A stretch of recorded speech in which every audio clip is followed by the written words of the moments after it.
On accueille Gwendal Rivière et Marie Mazoyer, qui vient du laboratoire LND de l'ENS, de l'Institut Pierre-Simon de Laplace, et tout particulièrement de l'ENS. Donc c'est le laboratoire, je pense, le laboratoire en France qui a le plus de chercheurs et des thématiques de recherche autour des phénomènes météorologiques et des phénomènes climatiques. Et de Météo France non, à Toulouse, mais avec des liens forts. Et ils vont vous expliquer mieux.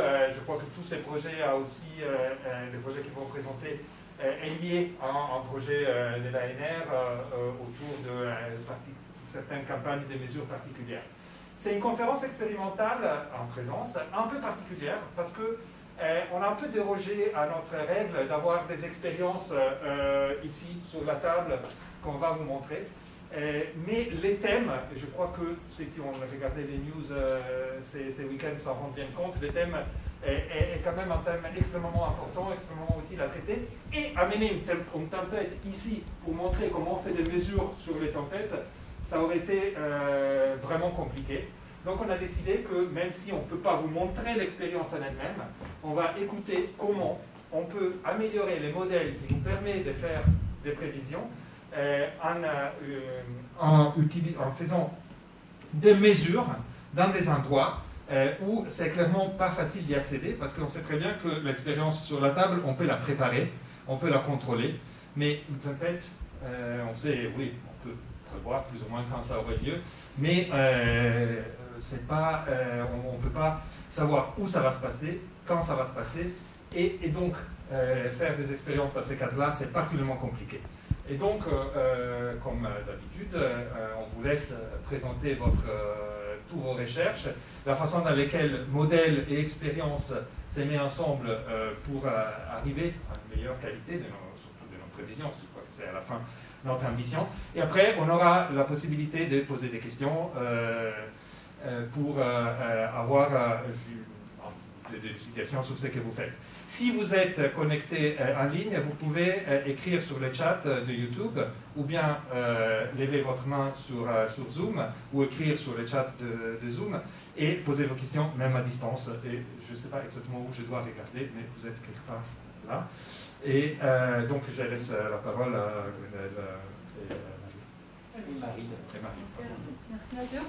Merci à tous d'être venus aussi nombreux pour explorer les tempêtes avec nous ce soir. Je suis Marie Mazoyer, spécialiste des nuages au Centre national de recherche météorologique à Toulouse. Et ici Gwendal Rivière, donc spécialiste des tempêtes au laboratoire de météorologie dynamique à Paris. Et on va vous montrer les mesures qu'on a effectuées en 2016 au cœur des tempêtes. Donc, je vous montre ici une photo satellite d'une tempête. C'est l'enroulé nuageux ici autour d'un cœur dépressionnaire. Et la question qu'on va se poser, c'est comment ces tempêtes vont influer la météo et donc pourquoi observer les tempêtes peut permettre d'améliorer les prévisions météo. Donc, améliorer les prévisions météo, c'est surtout améliorer les prévisions des extrêmes.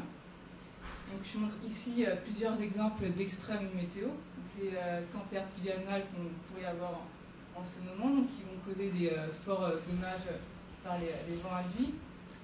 Les événements fortement précipitants, donc on se souvient peut-être de ce qu'il y a eu en Allemagne et en Belgique l'été dernier. On peut parler aussi des vagues de chaleur. Donc, un exemple, c'est celle qu'il y a eu au Canada l'été dernier, qui ont provoqué des incendies assez spectaculaires, mais également les vagues de froid. Vous vous souvenez peut-être du fameux Moscou-Paris l'hiver il y a 3 ans. Donc, on peut se demander comment ces extrêmes météo vont évoluer dans le futur. Donc, en ce qui concerne les tempêtes, la littérature et les scientifiques montrent une montée des tempêtes les plus extrêmes et une baisse des plus modérées. Pour ce qui concerne les événements fortement précipitants, on montre une augmentation de ces événements en termes d'intensité et de fréquence. C'est également vrai pour les vagues de chaleur. Mais en revanche, bien qu'on soit dans un contexte de réchauffement climatique, pour les vagues de froid, on ne sait pas statuer actuellement. Il y a plusieurs processus distincts qui rentrent en jeu et on ne sait pas isoler lequel prend le pas sur les autres. Donc, au vu des dommages induits par tous ces événements, on comprend qu'il y a un besoin de prévision et le plus en amont possible, le plus exact. Donc là, j'illustre avec un cas de prévision de tempête, le cas de Christian qu'il y a eu en octobre 2013, l'impact du moment auquel on fait la prévision par rapport à l'échéance de l'événement. Donc une tempête, c'est défini par un vent en moyenne de surface qui est supérieur à 90 km/h.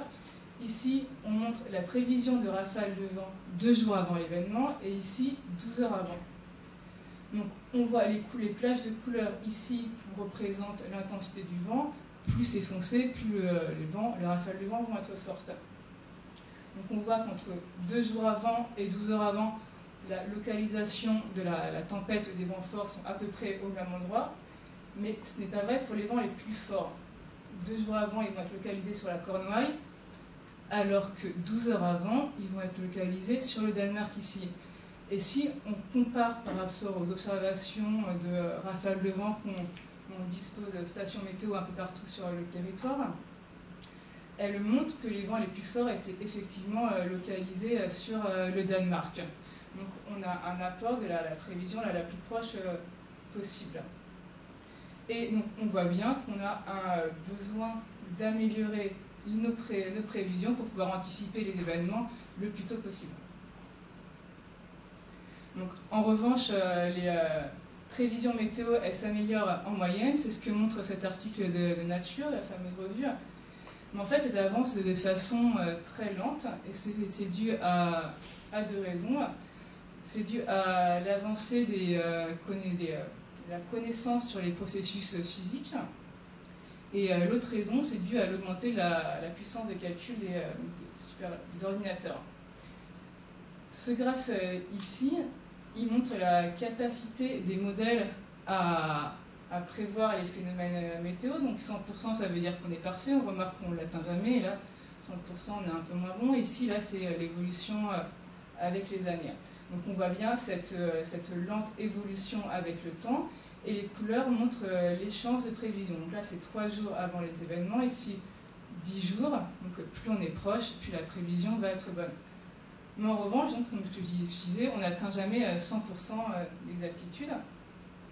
Alors pourquoi les modèles météo ne sont pas exacts? Pourquoi ils se trompent tout de même? C'est parce qu'on doit représenter une multitude de processus physiques, donc, qui passent par les interactions avec le rayonnement solaire, toute la chaleur, l'humidité qui peut être émise par la surface, par l'océan, des interactions des masses d'air avec les montagnes qui vont être déviées, et également tous les processus nuageux. Et ça, dans nos modèles, pour le calculer, pour évaluer leur évolution temporelle, on va les décrire dans des petits cubes de quelques kilomètres de côté pour les modèles météo, ou quelques dizaines de kilomètres de côté pour les modèles climatiques. Et on va devoir donner un jeu d'équations pour chacun de ces phénomènes qui sont dans la réalité continue, ou alors une valeur. Donc c'est là une grosse partie du travail de chercheurs en météo, c'est donc de décrire ces phénomènes et essayer d'être le plus proche possible de la réalité. C'est pour ça qu'on utilise aussi des mesures. Donc j'en arrive à nos objectifs. Donc nos objectifs, ça va être de mieux comprendre la formation des phénomènes météo, pour mieux anticiper leur évolution dans le climat futur, et également à quelques heures, quelques jours d'échéance. Alors, pour le lien avec les tempêtes, il intervient à travers un personnage qu'on appelle le Q-Stream, et que Gwendal va maintenant vous présenter.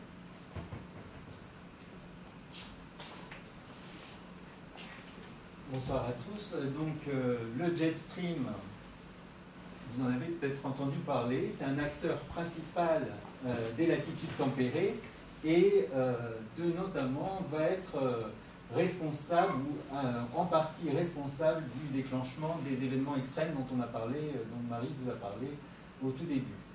Alors, le jet stream, ou pour ranger en français, à quoi ça correspond? Alors, je vous le montre ici à partir de cette zone qui est représentée en vert.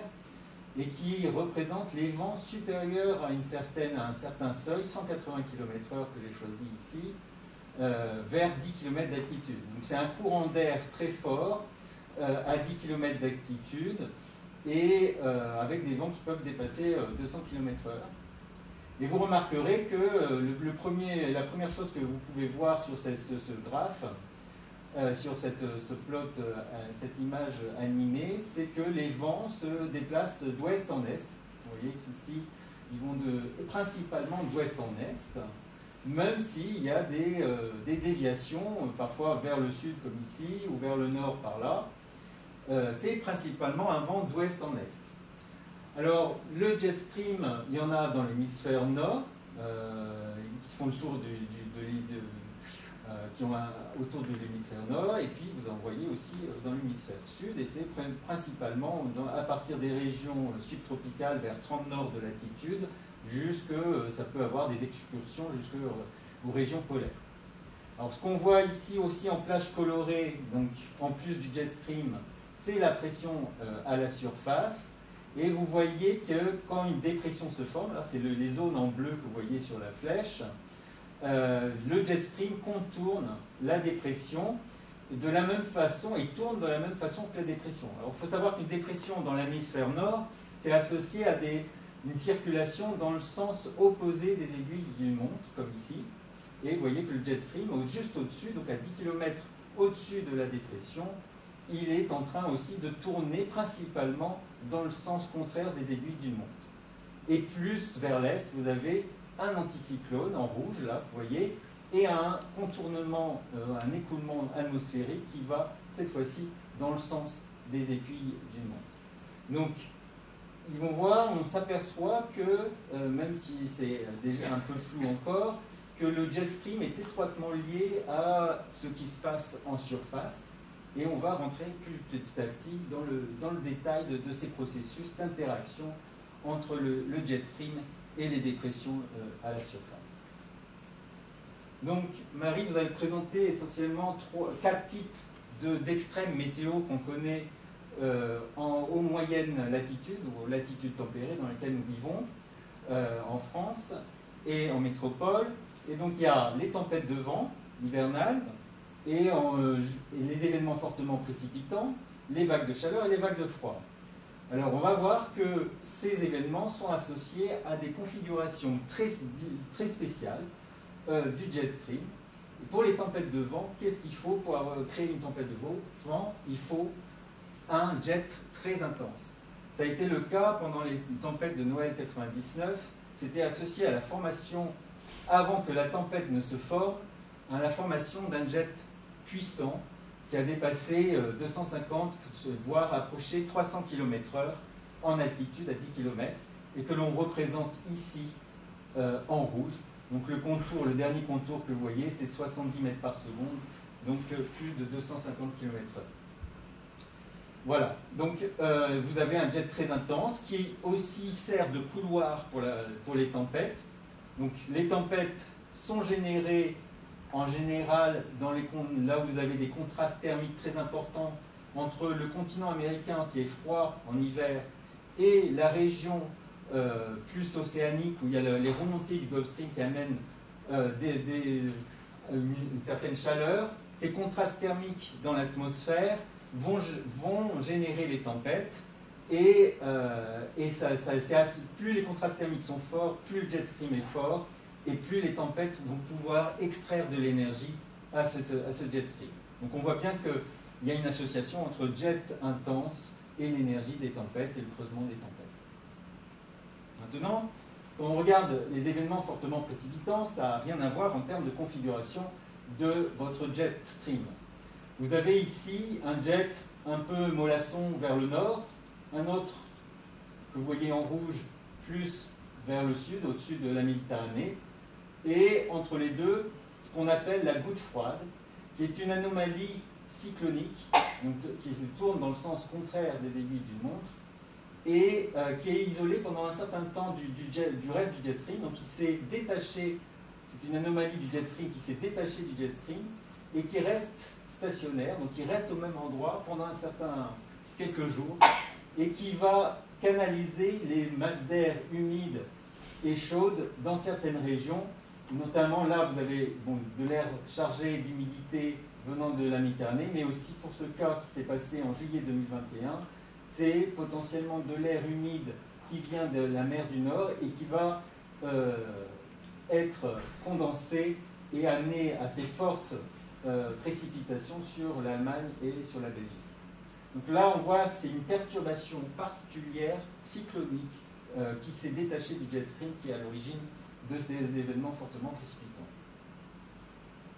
En ce qui concerne les vagues de chaleur, c'est un peu la configuration inverse, même si ce n'est pas complètement symétrique. Vous avez ici une situation qu'on appelle une situation en oméga, parce que l'écoulement ressemble à la lettre oméga que vous voyez ici, et donc une zone anticyclonique où le vent est dévié très fortement, donc le jet stream est dévié très fortement vers le nord, et puis ensuite il est recourbé dans ce sens-là, et puis repart plus à partir du sud par ici. Alors pourquoi ça amène à des vagues de chaleur? Eh bien, d'une part, ça empêche en été d'apporter l'air humide et doux venant des dépressions. Donc les dépressions sont déviées vers le nord. Donc dans cette région, au cœur de l'anticyclone, vous n'avez pas de dépression qui l'atteigne. Et en plus, quand vous avez une zone anticyclonique comme ceci, c'est une zone où l'air va être subsidant, c'est-à-dire descendant. Ce n'est pas des fortes subsidences, mais c'est un air descendant qui fait en sorte qu'il n'y a pas de nuage qui va se former en son sein, et du coup, le rayonnement solaire va pénétrer et être absorbé au niveau de la surface de la Terre. Donc là, c'est principalement ces mécanismes-là qui expliquent les vagues de chaleur et le dôme de chaleur dont on a parlé cet été. Et enfin, le quatrième événement extrême dont on parle là maintenant, c'est les vagues de froid. Alors les vagues de froid, c'est ce qu'a mentionné Marie, c'est ce qu'on a appelé dans les médias le Moscou-Paris, et en effet, ça parle de soi, c'est-à-dire que vous avez un courant G qui est complètement, vous n'avez plus du tout des vents d'ouest en est vers l'Europe, au contraire, vous avez des vents d'est qui arrivent du continent, de l'Europe de l'Est et de la Russie vers la France et la Grande-Bretagne, et qui a amené de l'air froid sur ces régions-là. Et le jet stream lui-même, qui est en rouge, est dévié complètement vers le sud. Donc vous voyez bien qu'il y a un lien étroit entre entre extrêmes météo et le jet stream via des configurations bien spécifiques du jet stream. Alors maintenant, je vais rentrer un peu plus en détail sur ces mécanismes et sur ce lien entre ce qui se passe de la météo à la surface et ce qui se passe à 10 km au-dessus de nous. Donc le jet stream, que je vais présenter à nouveau via ce volume 3D ici, qui représente tous les vents supérieurs à 180 km/h, que vous voyez donc à l'entrée de l'Atlantique. Vous avez représenté ici en contour bleu les zones dépressionnaires, donc les faibles pressions. Les zones plus orange ou rouge ici en contour sont les zones plus anticycloniques. Il y a encore un troisième champ que je représente ici, c'est le champ de température au niveau de la surface. Donc les régions subtropicales, c'est plus orangé, donc c'est des températures plus élevées que les régions plus en haute latitude. Donc vous voyez qu'ici, alors on voit un contour de température alors avec la flèche, ça va être un peu difficile vous le voyez ici, un contour de température comme celui-là. En fait, vous avez dans le cœur, même si en isopression, vous avez l'impression que c'est axisymétrique, c'est un vortex qui tourne de manière axisymétrique autour de son centre, en fait, ça ne l'est pas, et vous avez des fronts. Un front froid, que vous voyez là où se trouve ma flèche, et un front chaud qui est ici. Donc le secteur chaud, il se trouve dans cette zone-là. Et c'est là que j'ai positionné, avec ce logiciel, j'ai ensemencé de particules d'air, c'est-à-dire de manière artificielle. Je considère une zone à la souris que j'ai choisi être dans le secteur chaud de la dépression. Et à l'aide du vent qu'on a comme information venant de données atmosphériques, on va voir comment se déplacent ces masses d'air à partir de ce secteur chaud. Alors, qui dit secteur chaud dit masse d'air chaude, dit élévation.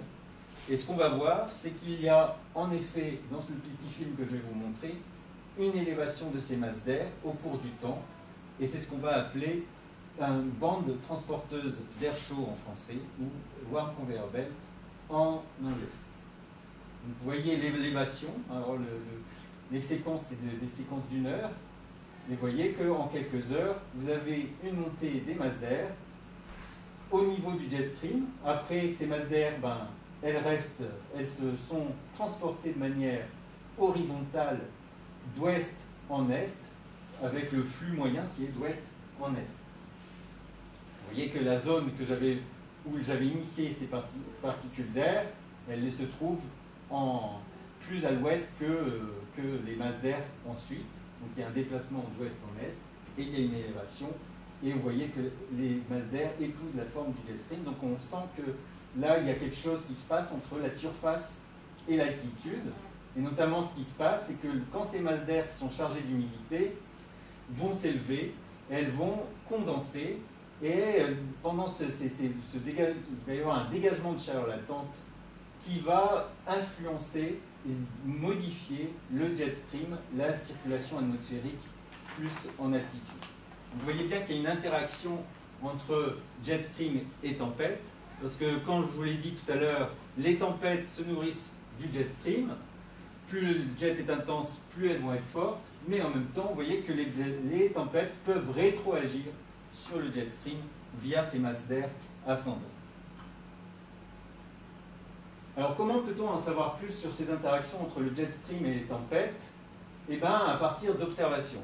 Alors, les observations, on en a de plus en plus, grâce notamment à l'ère des satellites, depuis les années 70, mais on a aussi des informations au-dessus des terres, avec des mesures, on dit in situ, donc locales, à partir de différents types d'instruments. Alors je vous montre quelques exemples ici. Une radiosonde, ça c'est vraiment l'instrument ou la mesure typique des stations météo gérées par les centres opérationnels de prévision numérique du temps, et que avant on laissait ballons pour lesquels il y a des capteurs juste en dessous étaient lâchés à la main. Maintenant il y a des stations automatiques de lâcher de radiosondes que vous voyez ici. Donc il y en a un peu partout sur le territoire français géré par Météo France, mais aussi il y a des radiosondes un peu partout gérées par les différents centres de prévision. Vous avez aussi des observatoires où là il y a plusieurs instruments sur un même lieu qui permettent de comparer un peu différentes quantités et de variables météorologiques.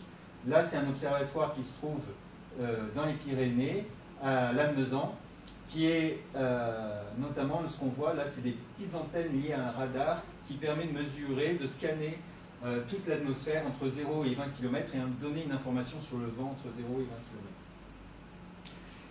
Après, vous avez, comme on a dit, les satellites. Alors les satellites, c'est très utile parce qu'ils peuvent aller au-dessus des océans, là où on n'a pas de station météo. Mais en même temps, les satellites, ils sont un peu loin, ils ont une incertitude liée aux mesures qu'ils font, et ils ont une certaine résolution spatiale, horizontale, verticale, qui n'est pas forcément appropriée pour regarder les phénomènes qu'on veut regarder, et ils ne couvrent pas tout le temps.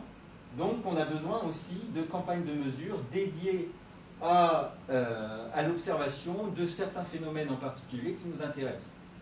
Et c'est ce qu'on a fait notamment en 2016, avec, là, vous représentez 3 avions qui étaient, donc une campagne aéroportée qui était basée en Islande principalement, avec l'équipe d'ingénieurs et de chercheurs qui étaient, et de pilotes, enfin toute l'infrastructure, les gens qui ont participé à cette campagne de mesure. Et on va rentrer petit à petit dans le détail de cette campagne de mesure qu'on a faite. Donc elle s'appelait NODEX, North Atlantic Waveguide Downstream Impact Experiment. Donc c'était une campagne internationale. Comme son nom l'indique, c'était dans l'Atlantique Nord. Ensuite, le troisième mot-clé, c'est waveguide. Pourquoi waveguide? Ben, c'est le guide d'onde.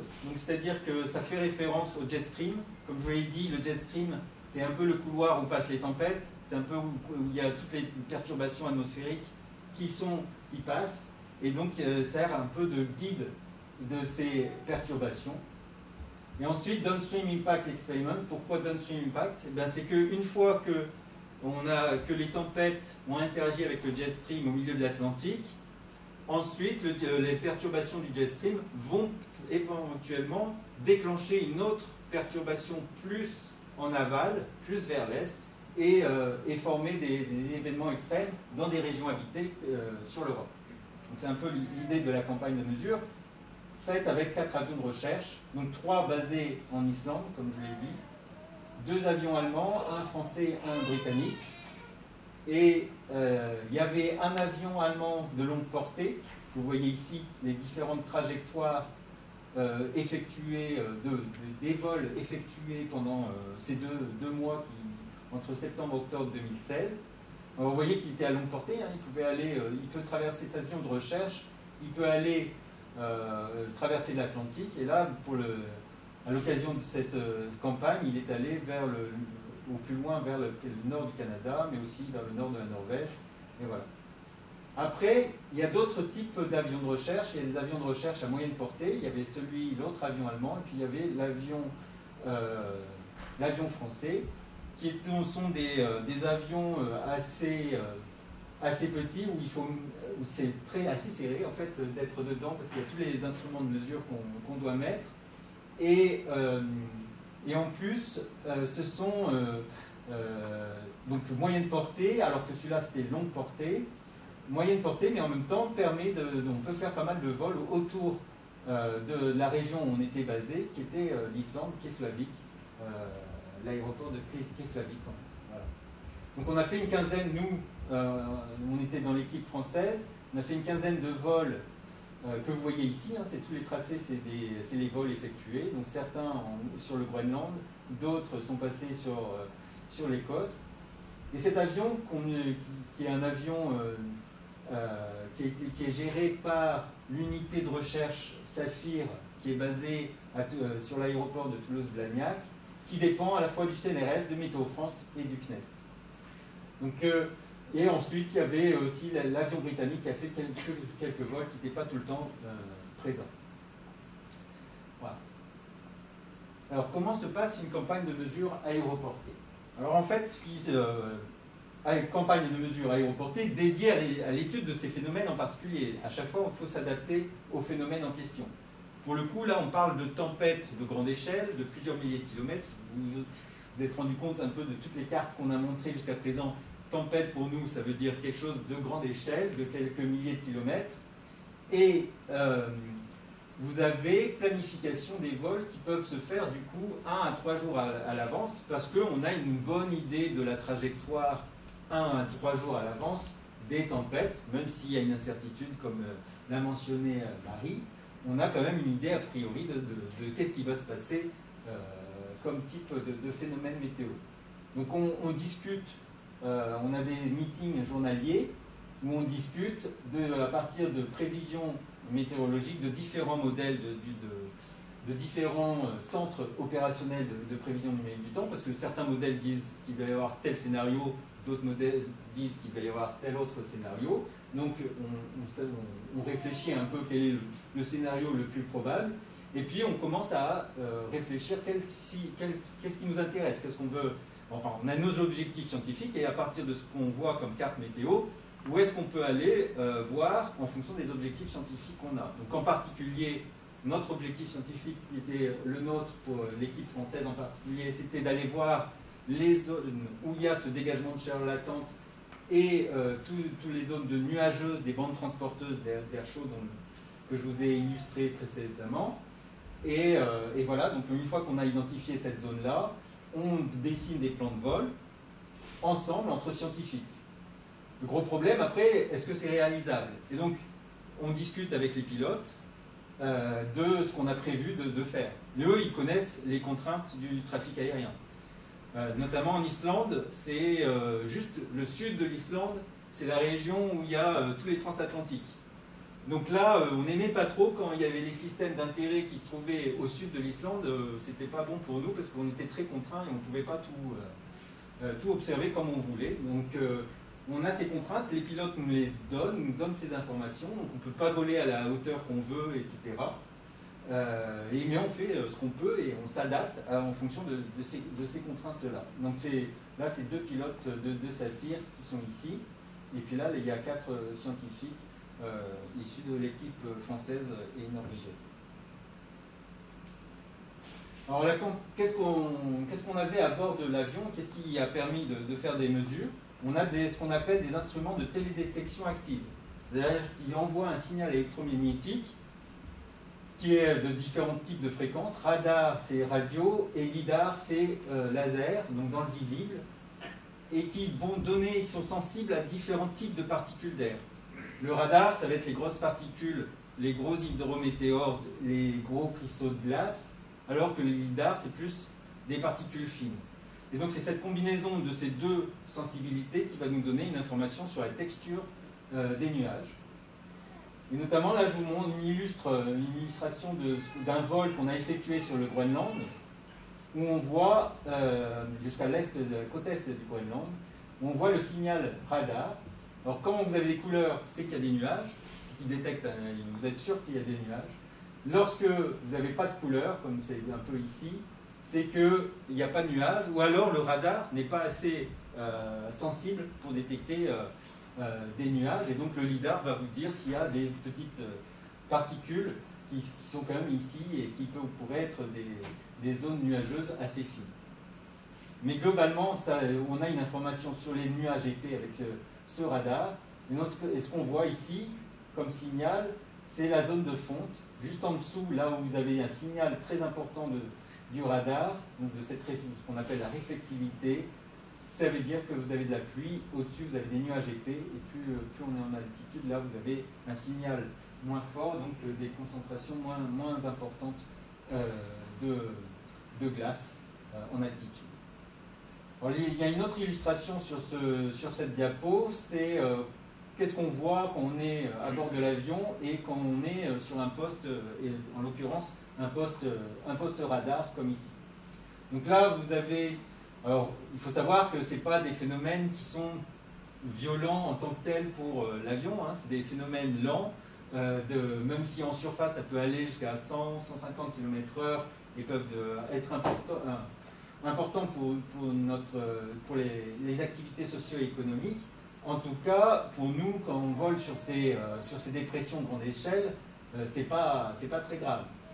Et donc vous voyez des zones nuageuses, là, des zones nuageuses avec des nuages élevés qu'on commence à apercevoir ici, quelques minutes avant de les traverser. Et alors qu'à ce moment-là, au moment de la photo, si vous voyez bien, c'est peut-être pas forcément très clair ici, mais que en fait on voit presque la surface, donc on est dans une zone de ciel clair, alors qu'au loin on voit des nuages hauts apparaître. Et c'est ce qui se passe, que là vous avez un graphe qui vous montre en fonction de l'altitude et du temps ce qu'on voit en dessous, et on voit bien la texture du nuage haut ici au fur et à mesure qu'on traverse cette zone. Quel type d'instrumentation encore? On lance des drop sondes. Alors les drop sondes, c'est un peu l'équivalent des radiosondes, sauf que là elles tombent. Donc on a besoin d'un parachute, c'est plus un ballon qui s'élève, mais c'est un parachute. Donc si vous voyez ici, un tube où il y a tous les capteurs qui vont mesurer le vent, l'humidité, la pression, la température. Et ça se prépare, hein, on ne lance pas juste comme ça, il faut d'abord la préparer, l'enregistrer sur le moniteur que vous voyez ici, et puis l'envoyer avec ce système de lâchage que vous voyez là. Et ensuite vous avez cette information pour les différentes quantités, vent, humidité, pression, température, en fonction de l'altitude. Là, c'est sans doute l'altitude. Et on avait lâché 4 drop sondes ici, ce jour-là, pour ce vol-là. Donc c'est l'information que l'on a. Alors il faut savoir qu'une drop sonde, ça tombe au bout de 15-20 minutes. Enfin, ça atteint le sol au bout de 15-20 minutes si on est au niveau de 9 km d'altitude de croisière. Et enfin, le dernier aspect que je voudrais vous signaler aujourd'hui, et c'est une des grandes difficultés de ce genre de campagne, c'est quand on veut faire des vols coordonnés. C'est-à-dire que quand on avait plusieurs avions de recherche, on a plusieurs instruments à bord de ces avions de recherche. Et ils sont complémentaires. Et donc, pour connaître au mieux l'information qu'on a sous les avions, il faut avoir beaucoup de mesures avec des instruments qui sont sensibles à différents aspects des nuages. Et donc on fait des comparaisons comme ça entre les instruments qui sont à bord des différents avions. Et donc pour ça, il faut passer au même endroit, plus ou moins au même moment. Mais là, on a la chance quand même d'avoir des systèmes relativement lents. Donc 2 avions qui se suivent à 10 minutes d'intervalle, c'est bon, on est passé dans la même zone à peu près de ce qu'on... en termes de système météo. Donc là, vous avez un plan de vol qu'on avait effectué ce jour-là, qui est assez tarabiscoté, mais en fait, ces différentes coupes que vous voyez ici, c'était pour traverser la bande transporteuse d'air chaud que je vous avais illustré au préalable. Et puis, qu'est-ce qu'on fait? Quand on est dans cette situation, on a prévu avec les autres pilotes, là c'est les pilotes français et les pilotes allemands se sont mis d'accord sur le point, et les scientifiques se sont mis d'accord où est-ce qu'on allait se retrouver, et faire ce qu'on appelle un leg, ou un segment commun de vol. Et donc là, on était en train de faire des tours en attendant l'avion allemand qui était allé beaucoup plus au sud, dans la dépression plus au sud. Donc on prépare cette arrivée de l'avion allemand, on essaye d'avoir le bon timing, et au bout d'un certain temps, on se retrouve sur la même ligne et on se suit à 10 minutes d'intervalle à peu près, et on scanne le même système avec nos différents instruments. Alors qu'a-t-on mesuré? On a mesuré différents paramètres, des paramètres qu'on dit dynamiques qui sont liés à la circulation atmosphérique, le vent, mais aussi on a mesuré des quantités qui sont liées aux nuages. Donc ça, c'est 2 illustrations que je vous montre, l'une à partir des drop sondes. Donc vous avez un profil mesuré par les drop sondes de vent, donc en fonction de l'altitude. Vous voyez que le vent il est fort dans une couche entre 8 et 10 km d'altitude, et qu'après il y a une décroissance assez rapide, et après c'est à peu près homogène avec des valeurs de 10 mètres par seconde. Donc on voit bien la structure et l'intensité du jet stream avec cette information venant des drop sondes. Après, vous avez, avec l'information radar et lidar, vous pouvez en déduire, il y a des algorithmes qui permettent de déduire la masse de glace qu'il y a au sein du nuage. Et donc là, c'est en grammes par mètre cube que vous voyez ici. L'information le long du vol, donc là, le temps, c'est indiqué en abscisse. Et en ordonnée, vous avez l'altitude. Donc sous l'avion, vous avez l'information sur toute la texture, la masse de glace sur toute la colonne atmosphérique. Voilà, donc je vais laisser la parole à Marie sur la dernière partie pour vous montrer un exemple qui illustre le type d'études qu'on a faites et comment on peut essayer d'améliorer la prévision météorologique et les modèles de prévision météorologique à partir de ce type d'observation.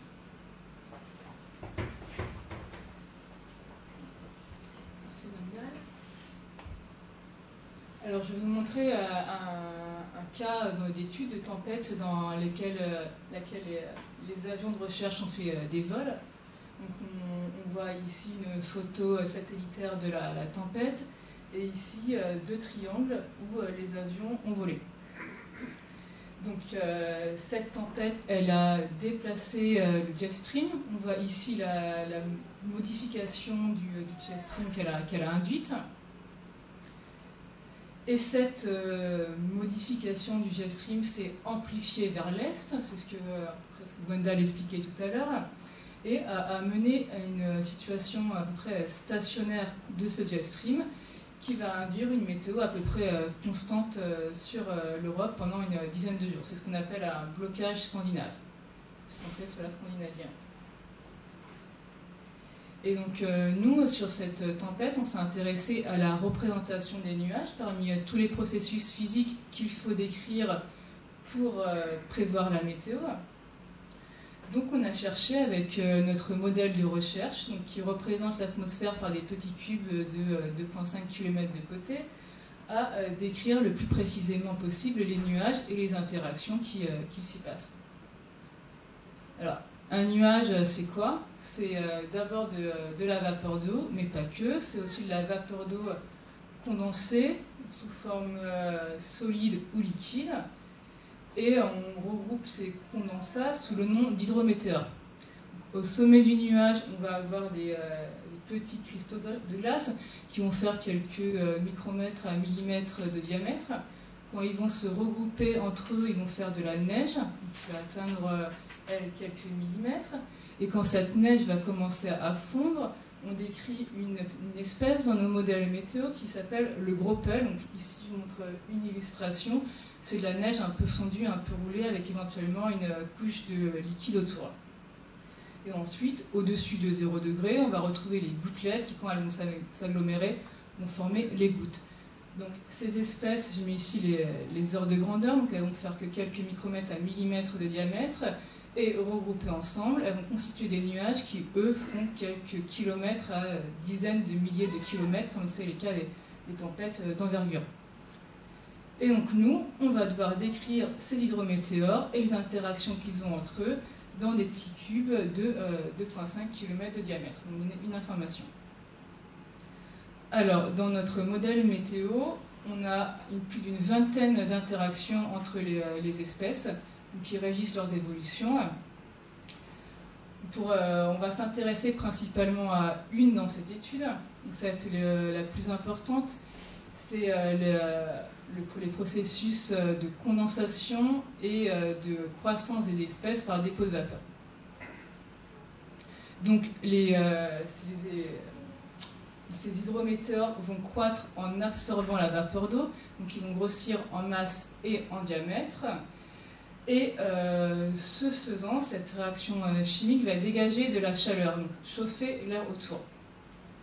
Donc on a une corrélation qui est assez directe entre la quantité de vapeur d'eau qui va se transformer en phase liquide ou solide, le diamètre et la masse des hydrométéores, et également la température de l'air.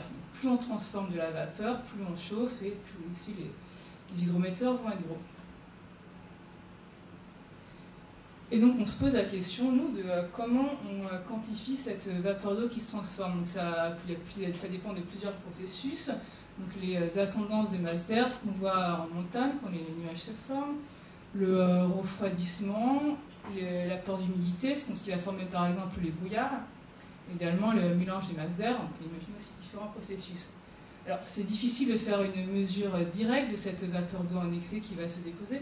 Par contre, ce que Gwendal a montré, c'est qu'on peut faire une mesure de la masse de glace qu'on observe dans l'atmosphère, et donc qui dépend directement de cette vapeur.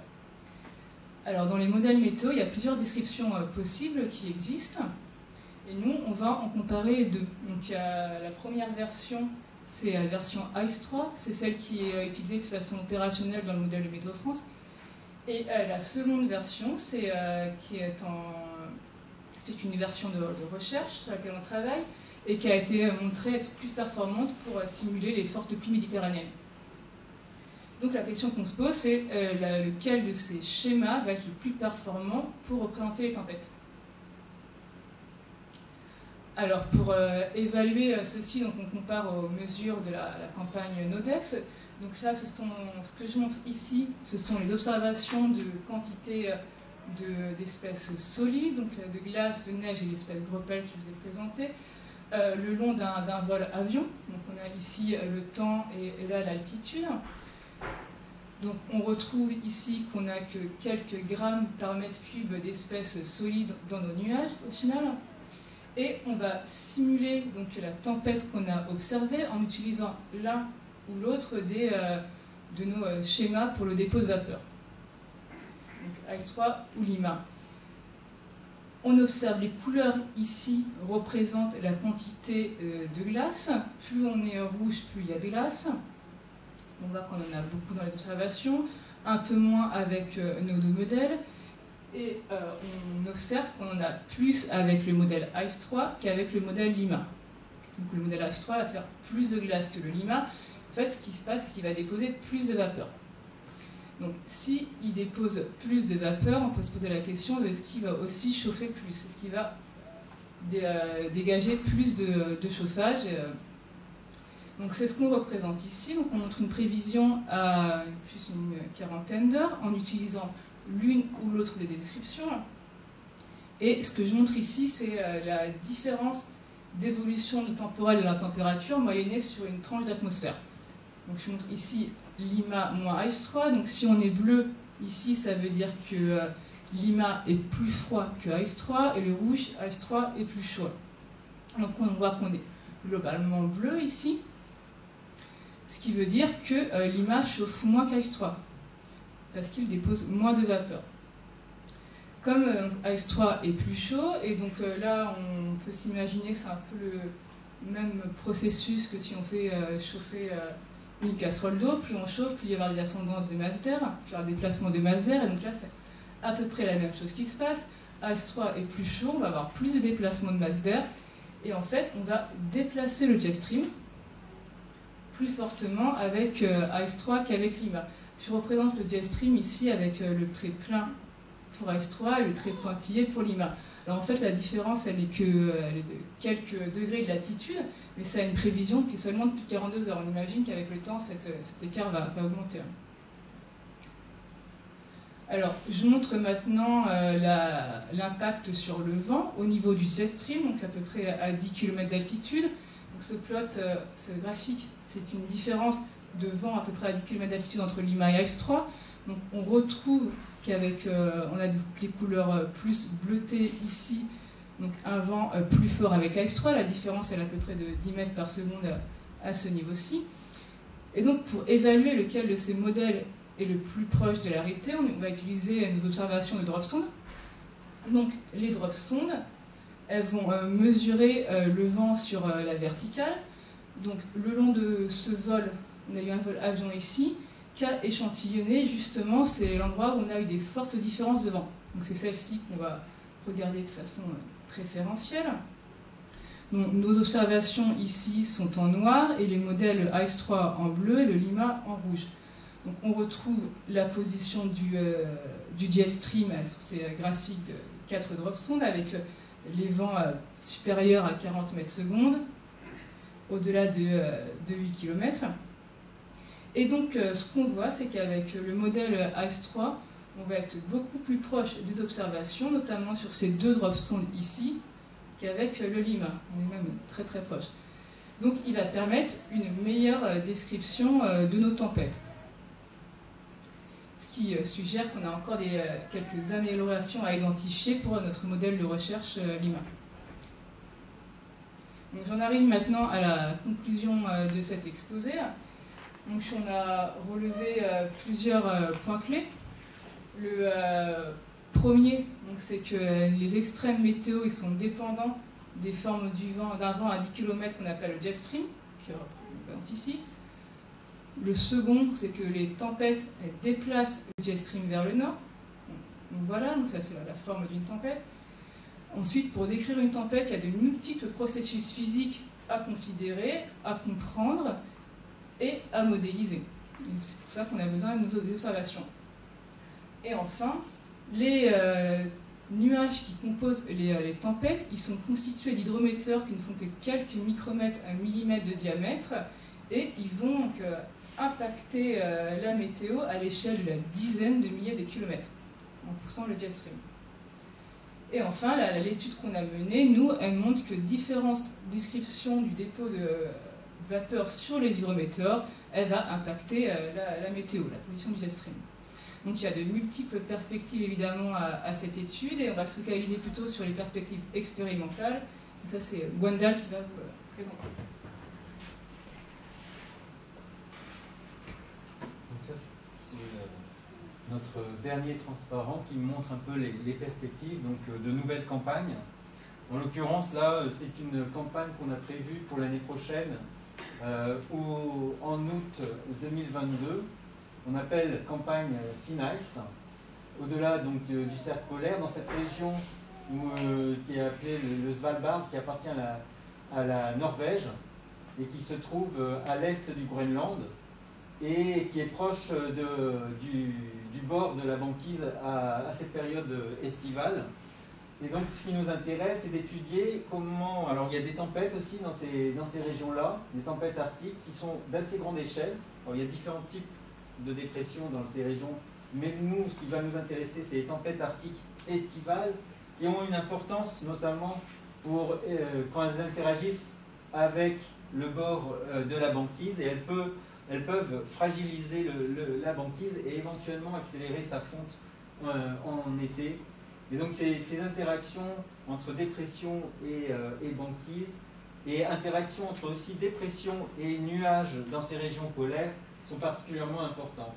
Notamment les interactions avec les nuages, c'est important dans ces régions-là, parce que les bilans radiatifs, donc liés au rayonnement, sont assez d'abord mal observés, et donc on a besoin d'un peu plus d'informations sur la texture des nuages, notamment où est-ce qu'il y a des phases liquides, des phases glacées, même en particulier les eaux, ce qu'on appelle l'eau surfondue, donc c'est cette zone d'eau liquide dans les zones de température négative. Et ça c'est important justement pour contraindre les modèles, et notamment les modèles de transfert radiatif, donc des modèles de climat et de prévision numérique du temps.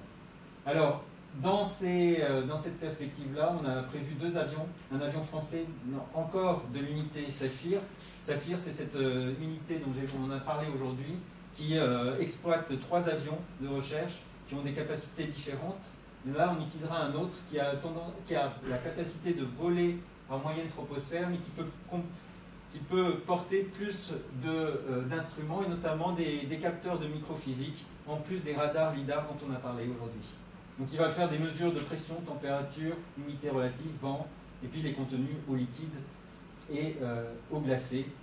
Alors que le petit avion britannique qu'on va utiliser va être dédié plus à l'étude de ce qui se passe à la surface, et notamment l'interaction avec la banquise. Donc il va aller, à partir du Svalbard, il va aller directement vers le bord de la banquise, et notamment mesurer les flux de surface, l'albédo et la topographie de la banquise, qui n'est pas du tout lisse et qui est bien, qu'on veut un peu plus mieux observer et en déduire un peu les interactions entre cette surface et l'atmosphère.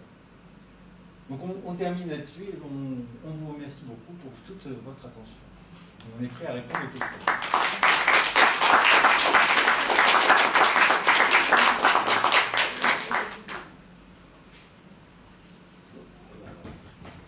Merci énormément pour cette physique météorologique. Je suppose qu'on aura plein de questions. Donc voilà, bienvenue en live finalement.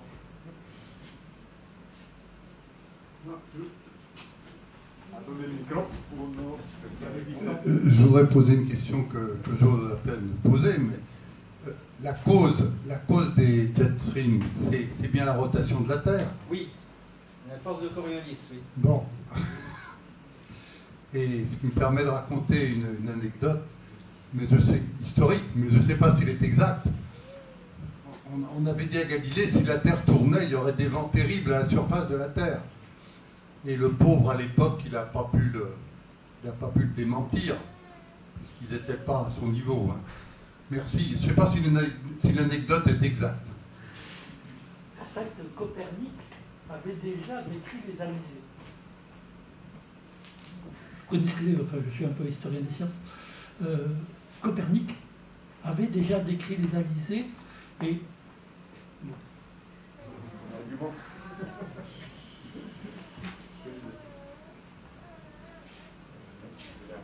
Juste faire un commentaire, c'est qu'il y a un processus qui est très important qu'on a parlé aujourd'hui, ce sont tous les systèmes qui permettent de redistribuer la chaleur de l'équateur vers les pôles. Et donc s'il n'y avait pas toute cette redistribution de chaleur, on aurait des températures beaucoup plus extrêmes sur la surface de la Terre, mais il y a toutes ces cellules qui redistribuent et qui homogénéisent le contraste du rayonnement solaire. C'est une partie de c'est pas sur les vents, mais c'est au moins sur la température de la Terre.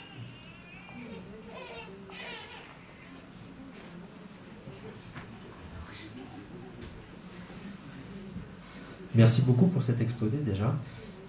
J'ai une question qui me vient à l'esprit, c'est est-ce que tout d'abord il y a une intensification des campagnes d'observation qui sont faites depuis peut-être quelques années et si oui, est-ce que c'est pas finalement un aveu ou un constat d'échec des modèles mathématiques prévisionnels qui laisserait sous-entendre qu'on est obligé d'observer pour pas prédire, mais pour anticiper et aussi prédire le temps futur. Je ne sais pas si je me fais comprendre. Est-ce qu'on est obligé d'observer finalement pour comprendre ce qui se passe, ou est-ce que des simples modèles mathématiques nous permettent de faire abstraction à ça sans observation? En fait, on a besoin de décrire la physique pour alimenter nos modèles météo, et la physique, pour la décrire, on a besoin d'observation. Donc si on fait plus de campagnes de mesure, c'est peut-être plutôt qu'il y a plus de besoin de prévoir ces phénomènes. Il y a un autre élément de réponse, c'est que comme on a essayé de le montrer aujourd'hui, c'est on ne peut pas représenter le processus lui-même. On est en train de paramétrer à l'échelle du modèle des processus qui se passent de manière beaucoup plus fine. Donc, on doit comprendre le processus et l'implémenter dans le modèle pour représenter à l'échelle de la maille du modèle ce qui se passe en moyenne. Mais ce processus lui-même, il n'est pas décrit de manière exacte. C'est une représentation approchée, et donc il faut bien comprendre ce processus-là. Après, est-ce qu'il y a une intensification des campagnes? Ça, je ne pourrais pas vous le dire. Il y en a sans doute plus dans l'Arctique, parce que c'est un sujet d'étude important, parce qu'il y a le réchauffement plus rapide de l'Arctique, qui fait que c'est un centre d'intérêt particulier en ce moment. On a une question à distance. Donc déjà, on remercie pour la belle présentation. Et donc, il y a deux questions en réalité. La première, c'est donc lors de l'utilisation de votre sonde, est-ce que vous prenez en compte les variations des coordonnées de la sonde? Oui. En fait, avec la question, c'est est-ce qu'on prend en compte les variations de coordonnées de la sonde avec les drop sondes? Et en fait, quand on simule les tempêtes avec notre modèle, on lui indique le passage exact de la drop sonde. Et donc, on va chercher, interpoler les données de vent, de pression, de température exactement au même endroit. Donc, c'est une comparaison qu'on estime la moins biaisée possible. L'autre, c'est une autre question qui demande si vous avez fait une explication au fait que ces modèles AS3 donnent des résultats plus proches des observations aux altitudes les plus élevées. Alors, oui, notre explication, c'est que ce qu'on a montré ici, c'est qu'avec le modèle AS3, on dépose plus de vapeur. En fait, le calcul qu'il effectue, c'est qu'il va estimer la quantité de vapeur maximale qu'on peut déposer, alors que le AI-Lima, en fait, il fait quelque chose qui est beaucoup plus physique. Mais cela dit, il y a des processus qu'on ne représente pas. Par exemple, les cristaux de glace, quand ils s'entrechoquent, ils vont se casser et créer d'autres cristaux de gaz qui vont donner des surfaces en plus pour le dépôt de glace. Et donc pour plus de vapeur se dépose. Donc ça, c'est pas quelque chose qu'on considère actuellement, mais qu'on a pu, par exemple, identifier en comparant ces deux schémas. Okay. C'est un modèle de recherche, en fait, c'est peut-être ça la réponse, il n'y a pas encore tout qui est représenté parfaitement. C'est qui me renvoie vers une question personnelle. En fait, vous n'avez pas parlé de grêle. Et je me demande si ça peut être lié donc, directement à ces météores. Alors du coup, on ne parle pas de grêle parce que la grêle, elle se forme plutôt dans les orages. On a des fortes ascendances pour que les gros pelles que je montrais avant rentrent en contact entre eux et grossissent en attrapant beaucoup de vapeur. Et pour ça, il faut des ascendances très fortes. Et les tempêtes, c'est plutôt plus pépère, on va dire. extrêmes. Et Paradoxalement. on n'a pas les mêmes excès de vapeur, on n'observe pas les mêmes. Par forme pas de curiosité, gros. pour former des gros grêlons, il faudrait combien de temps d'aller à... Combien de Ça temps peut être très rapide, hein, Ça peut être rapide. on parle plutôt de vitesse verticale dans l'air. Je veux dire, en fait, à plus de 5 mètres par seconde, j'imagine 10 mètres par seconde, alors que dans les tempêtes, là, 1 mètre par seconde, c'est déjà beaucoup. Ok. Merci. Oui, moi je serais curieux de savoir quel est l'impact du réchauffement climatique sur les jet streams. Est-ce que ça risque aussi d'altérer les modèles? Alors, l'impact sur les jet streams, c'est oui, un sujet de recherche en lui-même. Il faut savoir que le fait qu'il y ait un réchauffement global induit plus de vapeur d'eau dans l'atmosphère et va changer les propriétés, la température moyenne sur la colonne atmosphérique. Et qui dit changement de température, dit changement de jet stream parce que il y a un lien étroit, il y a un équilibre étroit entre température et le vent qui s'appelle l'équilibre du vent thermique.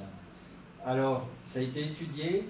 Après, il y a deux choses qui vont dans le sens opposé, c'est-à-dire qu'en altitude, à 10 km d'altitude, vous avez plutôt une augmentation du gradient thermique, donc une accélération du vent, mais du cisaillement de vent. Alors, le cisaillement, c'est le gradient vertical de vent, plus précisément.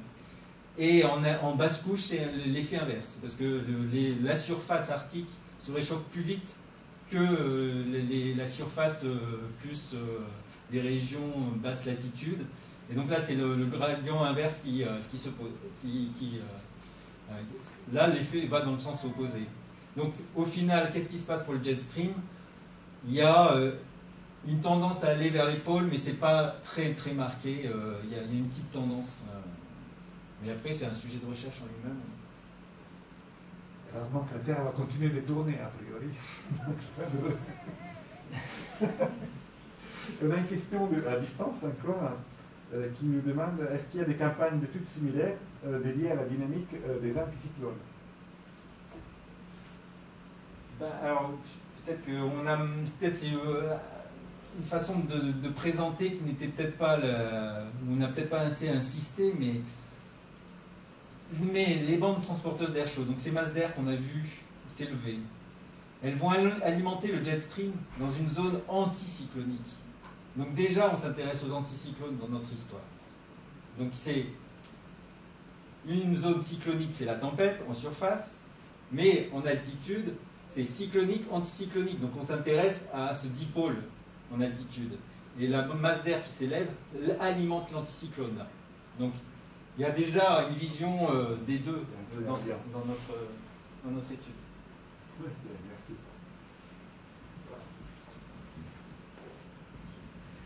Vous avez expliqué en quoi vos observations vous permettent de paramétrer vos modèles climatiques donc à l'échelle de la maille, qui est plutôt pour la météo, chose de l'ordre du kilomètre, de kilomètres. Est-ce que ça s'extrapole facilement ou c'est complètement un autre métier et est-ce que c'est réaliste au modèle d'évolution du climat où là je crois que les mailles sont quand même beaucoup plus larges, plutôt la centaine de kilomètres? Oui, en fait, je pense que ça dépend des processus qu'on veut représenter. Pour les processus nuageux, on peut l'extrapoler parce que les modèles de description des nuages ils sont assez proches au final. Et ensuite, par contre, avec les modèles de météo, ils vont peut-être servir d'observation pour les modèles de climat. Donc on va essayer on va représenter les processus physiques et essayer de les conglomérer dans des mailles de 50 km. Donc ça va peut-être être observation pour modèle de météo et ensuite modèle de climat. On va alimenter les uns les autres. Je vais peut-être ajouter quelque chose. C'est des communautés qui se parlent et les paramétrisations des modèles de climat sont pas exactement les mêmes que celles des paramétrisations des modèles de prévision numérique du temps, mais les deux s'alimentent les uns les autres, comme l'a dit Marie. Et bon, chaque modèle est un modèle particulier avec une paramétrisation donnée. Voilà, et on les intercompare. Il y a des projets d'intercomparaison des paramétrisations et qui combinent ces deux communautés. D'accord. Peut-être vérifier qu'il n'y a pas une limite à la précision nécessaire. Donc vérifier que les modèles climatiques reproduisent bien ce qu'on fait des mailles plus petites. Oui, c'est toute une stratégie. C'est beaucoup plus petit que la maille de 100 par 100. Je crois que c'était l'élément de réponse qu'apportait Marie, justement.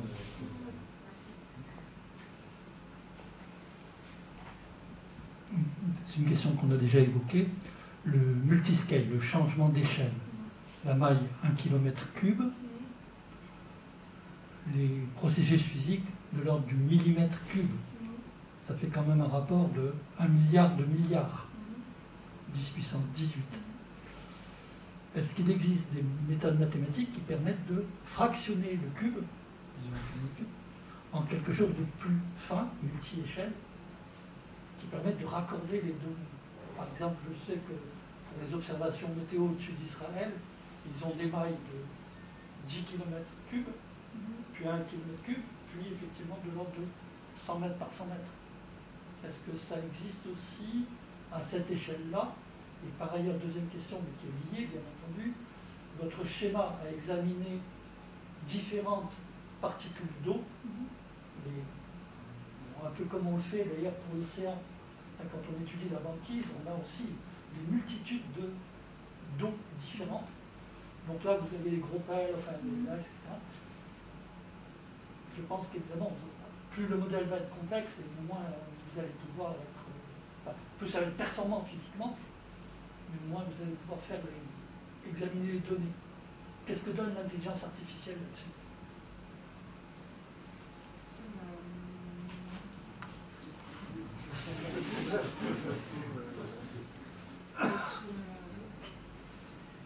Sur la première question, du coup, quand on l'utilise en version opérationnelle, ensuite fragmenter notre maille en petits cubes de 100 mètres, 10 mètres, c'est quelque chose qui va coûter très cher, donc qu'on ne fait évidemment pas.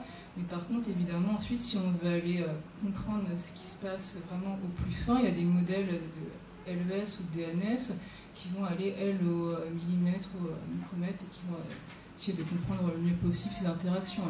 Alors là, nous, on s'intéresse plutôt à quelque chose d'opérationnel. Et donc, on va décrire à une échelle plus grande ces processus microphysiques. D'ailleurs, on n'y arrive pas si mal que ça. On est assez proche de la réalité. Et ensuite, pour la seconde question, pour l'intelligence artificielle, dans nos paramétrisations de description physique, en fait, il y a plein de petites constantes de tous les côtés, parce qu'on l'imagine très bien. Et du coup, on utilise effectivement l'intelligence artificielle pour les régler. Donc, on donne à manger au modèle des situations météo, ces paramétrisations physiques, et qui va nous donner les sets de paramètres, les sets de valeurs possibles. Mais c'est pas quelque chose que nous, on a regardé par contre. Est-ce que ça vous a donné des structures spéciales? Pardon? Est-ce que ça vous a donné des structures spéciales? J'entends par là, par exemple, la reconnexion du oméga. Quand ça vous donne une petite goutte ou une petite bulle de chaleur. Alors c'est quelque chose qu'on a regardé, nous.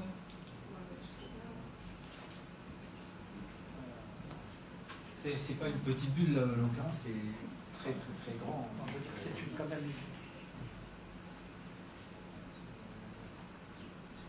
Ce qui est étroit, c'est la fermeture, la reconnexion.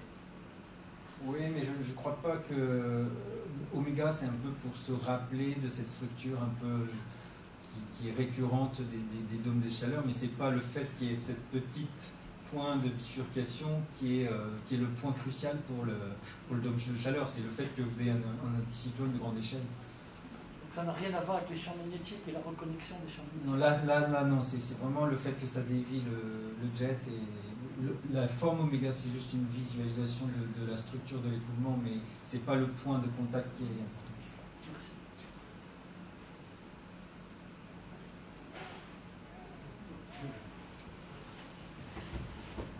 J'ai encore une curiosité.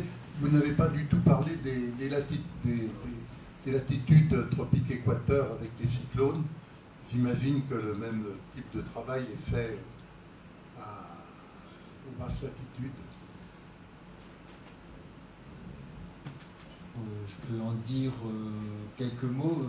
Déjà, c'est plus délicat de traverser un cyclone tropical, même en altitude, qu'un cyclone extratropical. Ça n'a rien à voir. Mais les Américains le font. Ils ont des avions, il y a des images impressionnantes qu'on voit sur différents médias.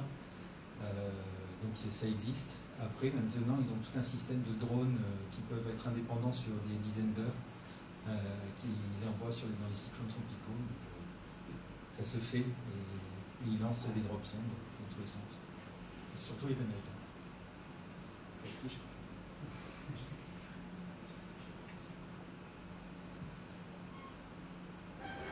D'autres curiosités?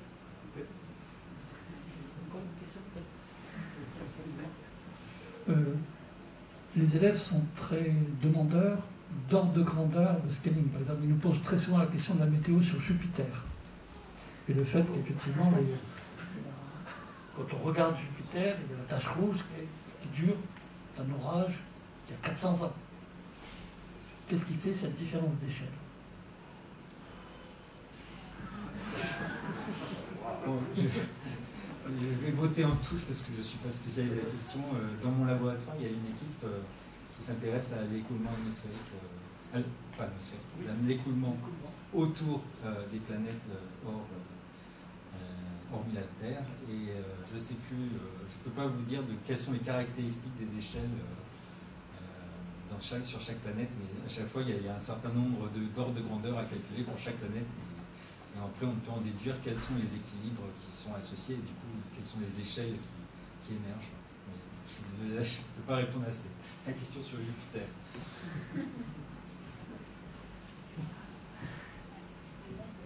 Au début, quand vous avez présenté les 4 types d'événements extrêmes, donc grand vent, précipitation, chaleur et froid, vous avez dit que ces événements étaient en augmentation en termes de nombre et d'intensité. Et puis vous avez dit, pour le froid, on ne sait pas trop. Alors déjà, quand vous parlez de cette augmentation, c'est depuis combien de temps? Et qu'est-ce que vous vouliez dire pour les vagues de froid? Alors, oui, c'est un mélange. C'est toujours délicat pour comme les observations, elles sont que sur quelques dizaines d'années, c'est toujours délicat sur des événements extrêmes d'avoir des statistiques appropriées. Ça, c'est un point indéniable. Après, il y a des raisonnements physiques qui permettent d'expliquer pourquoi on s'attend à ce qu'il y ait des augmentations et il y a des modèles qui permettent... C'est une prévision, ce n'est pas des observations. Alors, pour l'instant, les observations, on est dans une période charnière où on commence seulement à voir les tendances avec des significativités statistiques valables. Oui, c'est un fait. Mais après, il y a plein d'autres raisonnements et des stratégies numériques qui permettent et des raisonnements physiques qui permettent d'expliquer pourquoi ces événements extrêmes vont augmenter. Après, pour ce qui concerne les vagues de froid, en effet, il n'y a pas de consensus parce qu'à un moment donné, on dit que la Terre se réchauffe, donc on aura moins de vagues de froid. En même temps, il y a justement ce dont parlait monsieur, le jet stream qui change un peu de propriété. Donc les connexions entre les zones froides polaires et les zones de moyenne latitude il y a une perméabilité plus importante. Et donc il y a eu certains arguments de scientifiques permettant de montrer qu'il y aurait plus facilement des transports de masse d'air froid de l'Arctique vers les moyennes latitudes avec la nouvelle configuration. Mais ça, c'est vraiment... Il n'y a pas de consensus et c'est pour ça qu'on a mis plein de points d'interrogation sur ce texte extrême-là. D'accord. Donc dans les observations, pour l'instant, c'est statu quo.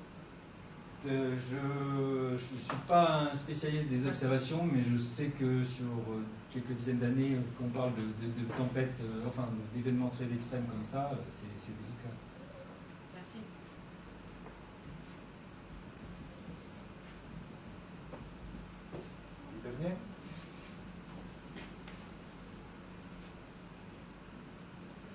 Dernier. Bon, donc juste pour rebondir encore sur cet aspect-là, il y a quand même sur des stations météo sur les vagues de chaleur. Là encore, je ne suis pas spécialisé à la question, mais il me semble que qu'on a assez d'informations sur un siècle, sur les vagues de chaleur, et que ça a vérifié. Là, je ne suis pas le spécialiste de la question, mais il y a quand même des données météo assez longues.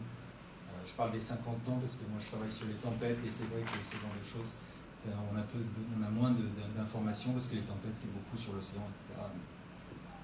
Ça dépend, c'est du temps. Il faut regarder chaque cas d'événement extrême pour. Donc, les données observées sur les vagues de chaleur, il m'a semblé qu'on en avait une donnée plus longue et qui permettait d'en déduire plus fortement cette augmentation. Monsieur Robert Bottard. Dans le 6e rapport du GIEC, vous avez quand même beaucoup d'informations de M. Robert Bottard sur ces événements extrêmes. Et c'est ce qu'il disait il y a 3 semaines, on avait eu une conférence de lui, et il avait dit effectivement qu'on manque de recul. On a ces observations-là bien répertoriées pour les très extrêmes, après pour les moyennement extrêmes, pour faire des statistiques. Bon, on a 20 ans, quoi. C'est très peu. Ça dépend, oui, quel système.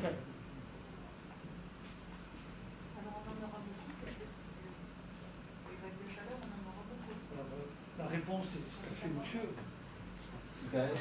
Les vagues de chaleur, oui, c'est une tendance à aller vers le... Parce qu'il y a des raisonnements physiques qui sont derrière, qui ne sont même pas basés sur la modélisation, c'est des raisonnements physiques qui permettent d'en déduire ça. 45 degrés est assuré.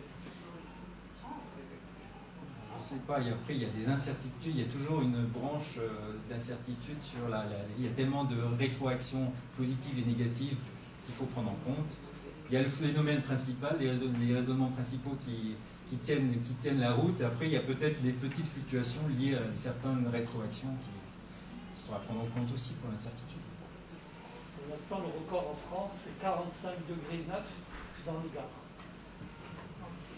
C'est assez récent.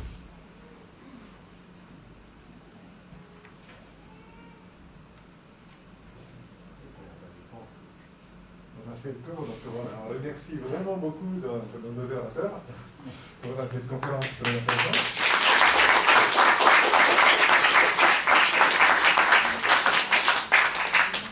On remercie aussi les fonds SPCI qui nous supportent. Et donc restez bien en veille sur les sites pour les conférences du semestre. On n'a pas encore toutes les dates fixées, mais je vais vous dire qu'on aura au mois de mars en tout cas une conférence liée à la semaine du cerveau. On aura une conférence liée à l'année internationale du verre, qui commence en 2022, donc qui appliquera certainement aussi des industriels.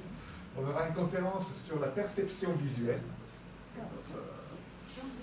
Perception visuelle, voilà. Et aussi quelque chose de plus ludique sur les bulles de sable. Et donc restez en attention. On a à ce moment les 2 formats possibles, donc on essaiera d'être en salle à chaque fois que l'on pourra. Quoique on a trouvé intéressant des fois sur des manips qu'on ne puisse pas amener en salle, de pouvoir aussi vous amener au laboratoire. Donc on se réserve de les faire des fois, même si tout va bien. Mais voilà, on est très content de vous voir en salle, on espère de faire ça un maximum de fois. Donc merci à tous d'être venus.